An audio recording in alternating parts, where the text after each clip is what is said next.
Саламатсыздар ма? 2-96 есебімізде, бірінші есебімізде 3-тің 9 дәрежесі қосылған, 3-тің 7 дәрежесі қосылған, 3-тің 6 дәрежесі 93-ге бөлінетінін дәлелдеңдер дейді. 3-тің 6 дәрежесін жақшаның сыртына шығарып жіберейік.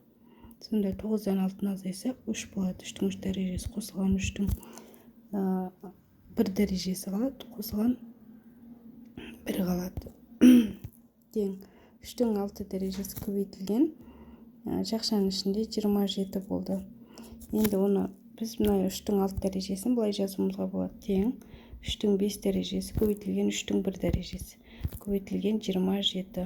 Тең 3 пен 27-ні көбейтетін болсақ 93 көбейтілген 3-тің 5 дәрежесі. Енді 93-ке бөлінеді.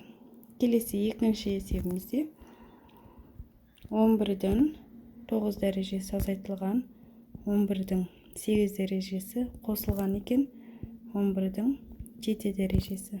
Тең 11-дің 7 дәрежесін жақшаға шығарып жібереміз.